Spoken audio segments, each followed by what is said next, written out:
ಇವಾಗ ಮಸಾಲೆ ಉಪ್ಪಿಟ್ಟು ಮಾಡ್ತಾಯಿದ್ದೀನಿ. ಅದಕ್ಕೆ ಈರುಳ್ಳಿ, ಮೆಣಸಿನಕಾಯಿ, ಕೊತ್ತಂಬರಿ ಸೊಪ್ಪು, ಕಾಯಿ, ಚಕ್ಕೆ, ಲವಂಗ, ಬೆಳ್ಳುಳ್ಳಿ, ಸ್ವಲ್ಪ ಹಸಿ ಶುಂಠಿ ಇಷ್ಟನ್ನು ರುಬ್ಕೋಬೇಕು ನುಣ್ಣಗೆ.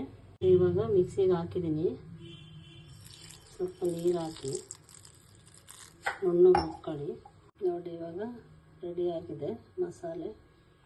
ಒಗ್ಗರಣೆಗೆ ಈರುಳ್ಳಿ, ಟೊಮೊಟೊ, ತರಕಾರಿ, ಕ್ಯಾರೆಟು, ಬೀನ್ಸು, ಆಲೂಗೆಡ್ಡೆ, ಸ್ವಲ್ಪ ಬಟಾಣಿ ಇದ್ದರೆ ಬಟಾಣಿ ಹಾಕ್ಕೊಳ್ಳಿ, ಚೆನ್ನಾಗಿರುತ್ತೆ.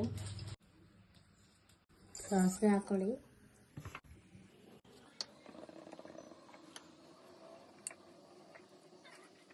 ಇವಾಗ ಕಡಲೆಬೇಳೆ ಹಾಕಿ. ಕಡಲೆಬೇಳೆ ಸ್ವಲ್ಪ ಫ್ರೈ ಆದಮೇಲೆ ಕರಿಬೇವಿನ ಸೊಪ್ಪು ಹಾಕಿ.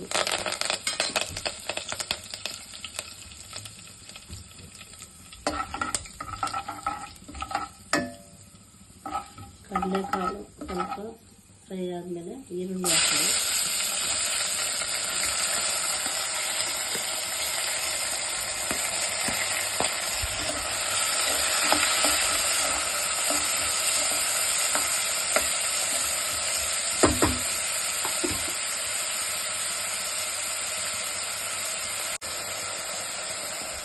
ತರಕಾರಿ ಹಾಕೊಳ್ಳೋದು.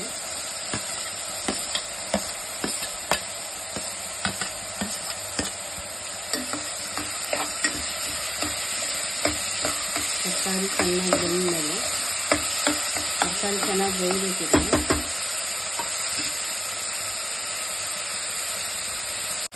ಈಗ ಸ್ವಲ್ಪ ಹಸಿ ಬಟಾಣಿ ಹಾಕ್ತಾಯಿದ್ದೀನಿ. ಹಸಿ ಬಟಾಣಿ ಹಾಕೋದು ಚೆನ್ನಾಗಿರುತ್ತೆ. ಇದು ಎಣ್ಣೆಯಲ್ಲಿ ಚೆನ್ನಾಗಿ ಫ್ರೈ ಆಗುತ್ತೆ. ತರಕಾರಿ ಎಲ್ಲ ಬೇಯಬೇಕು ಚೆನ್ನಾಗಿ.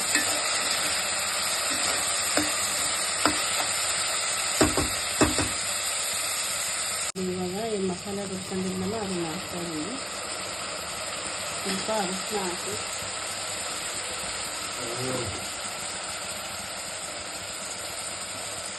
ಸ್ವಲ್ಪ ಅರಿಶಿನ ಪುಡಿ ಹಾಕ್ಬೇಕು.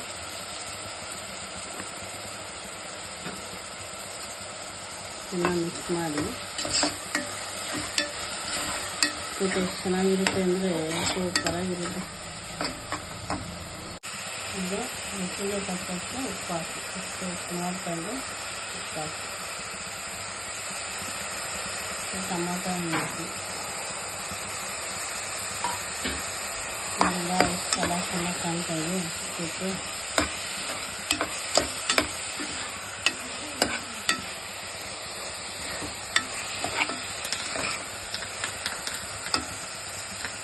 ನೋಡಿ ಇವಾಗ ತರಕಾರಿ ಎಲ್ಲ ಚೆನ್ನಾಗಿ ಬೆಂದಿದೆ.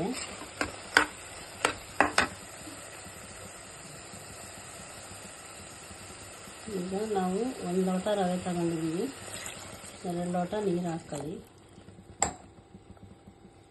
ನೋಡಿ ಇವಾಗ 1 ಲೋಟ ರವೆ ತಗೊಂಡಿದ್ದೆ. 2 ಲೋಟ ಸ್ವಲ್ಪ 2 ಲೋಟ ನೀರು ಹಾಕಿದ್ದೀನಿ. ಇದು ದಪ್ಪ ರವೆ ಅಲ್ವಾ, ಬನ್ಸಿರೋದು. ಸ್ವಲ್ಪ ನೀರು ಜಾಸ್ತಿ ಹಾಕಿದ್ರೆ ಚೆನ್ನಾಗಿರುತ್ತೆ.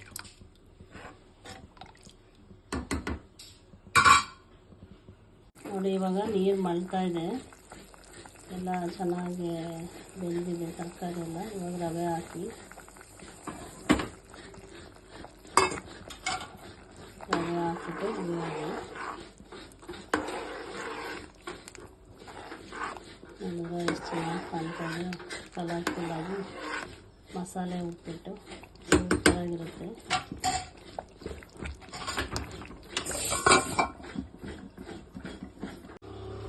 ನೋಡಿ ಇವಾಗ ಉಪ್ಪಿಟ್ಟು ರೆಡಿಯಾಗಿದೆ.